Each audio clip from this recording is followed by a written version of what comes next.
कि मुझे रात में नींद नहीं आती और इस बात के लिए मेरी माँ मुझे डांटती है। मेरे माँ बाप घर में काफ़ी लड़ाई करते हैं और मुझे घर ही जाने का मन नहीं करता है। निमहांस की एक रिपोर्ट ये बताती है कि स्कूली बच्चों में स्ट्रेस 23% बच्चों में ये स्ट्रेस पाया जा रहा है।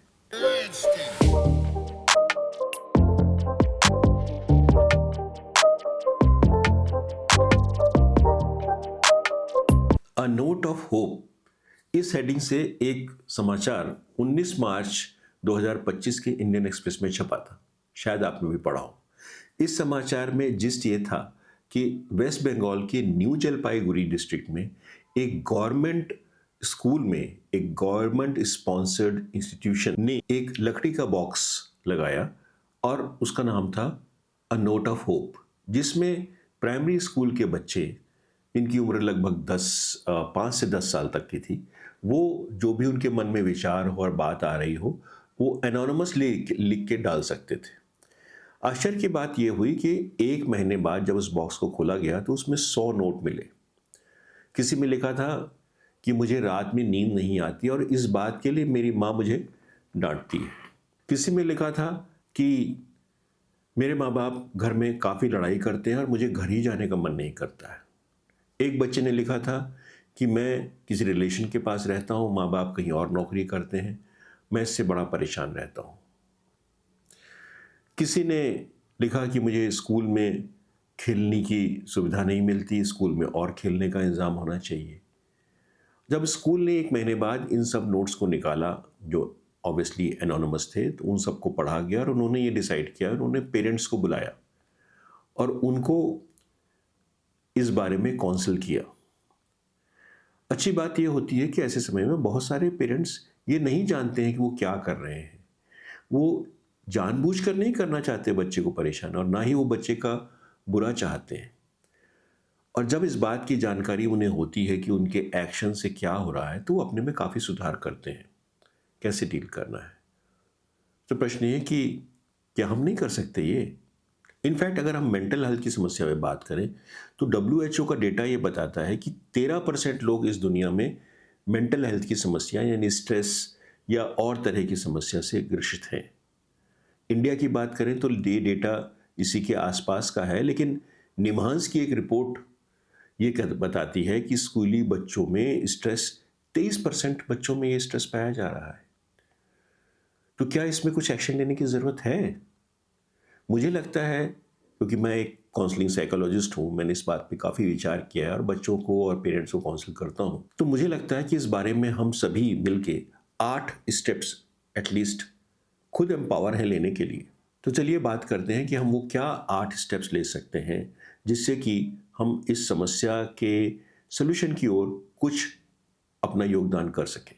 सबसे पहली तो बात ये आती है, आप ये बताइए कि क्या ये छोटा सा बॉक्स रे ऑफ होप और नोट ऑफ होप लगाना मुश्किल काम है? क्या हम अपने स्कूलों में यहाँ पे या कहीं पे भी नहीं लगा सकते हैं? क्या इस बात को मैंडेटरीली स्कूलों के लिए नहीं किया जा सकता? क्या पेरेंट्स इस बात के लिए प्रेशर नहीं कर सकते स्कूल में? फिर चाहे वो स्कूल रूरल एरिया में हो, चाहे अर्बन एरिया में हो, चाहे ग्रामीण क्षेत्र में हो, चाहे बहुत ही गरीब बच्चों का हो, चाहे बहुत ही अमीर बच्चों का हो।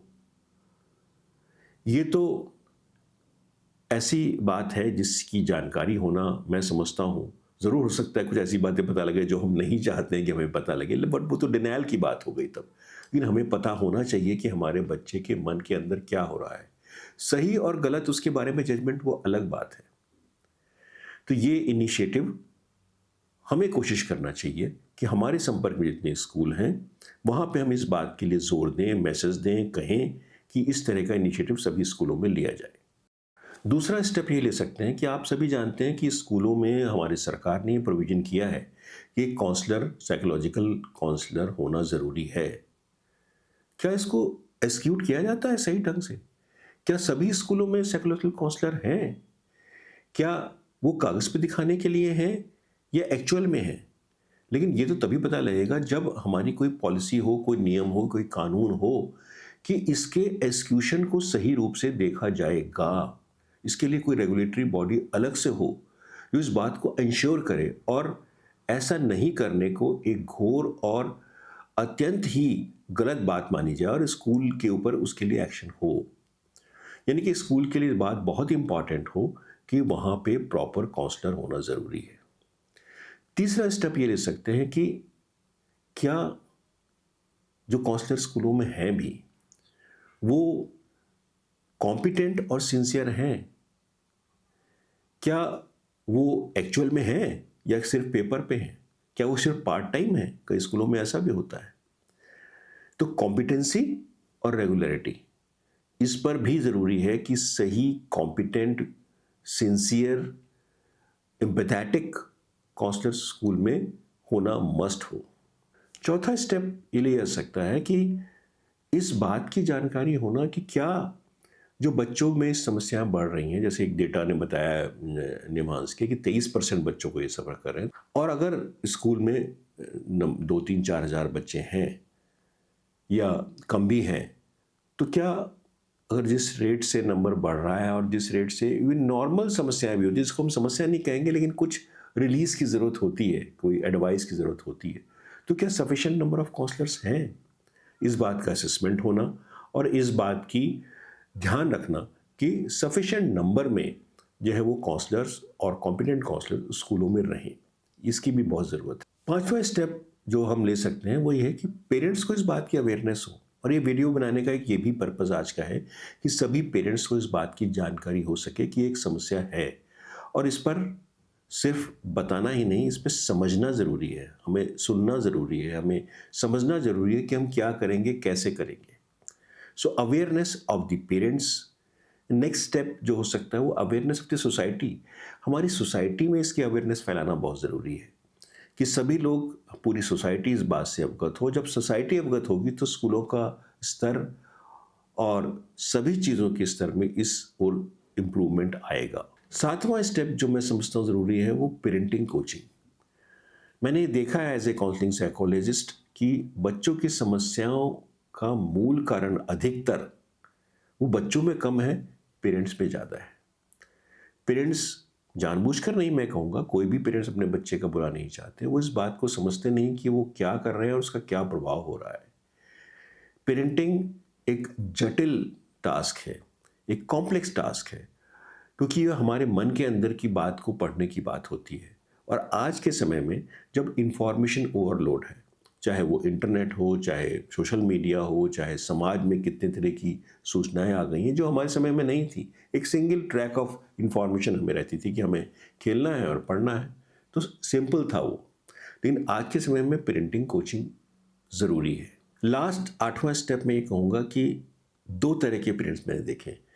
बच्चे के साथ या तो टू मच ऑफ प्रोटेक्शन, यानी उसको इतना ज़्यादा इंसेंटिवाइज कर देते हैं, इतना एंटाइटलमेंट की फीलिंग बच्चे में हो जाती है कि उसे एम्पावरमेंट नहीं हो पाता, वो समस्याओं को खुद डील नहीं कर पाता। उसको लगता है मेरे लिए तो सब कुछ है, और इसलिए उसकी कैपेबिलिटीज़ बढ़ती नहीं है जब उसे चैलेंज आते हैं लाइफ में।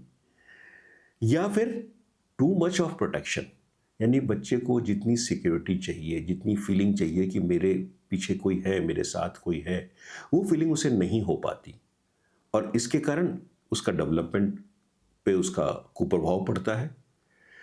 तो ये 2 तरह की चीज़ें, हमें दोनों में बैलेंस की ज़रूरत। तो इनफैक्ट आज का ये वीडियो बनाने का मकसद यही था कि ये एक बहुत ही सोसाइटी के लिए इम्पॉर्टेंट मैसेज है, और इसके तरीके क्या हो सकते हैं, इसके बारे में हम बात करें, हम सोसाइटी में अवेयरनेस फैलाएं जितने लोगों को हो सके, या तो इस वीडियो के माध्यम से या अपनी ओर से इस बातों को स्कूलों को इंसिस्ट करें कि वो इस ओर काम करें, या तो स्कूलों में इस तरह के बॉक्स लगाएं और काउंसलर्स पे काम करें जैसे मैंने ऊपर कहा।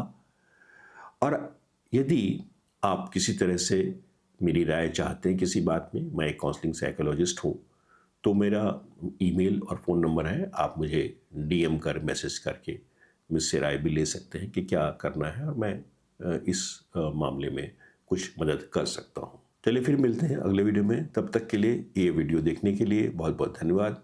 नमस्कार, बाय बाय।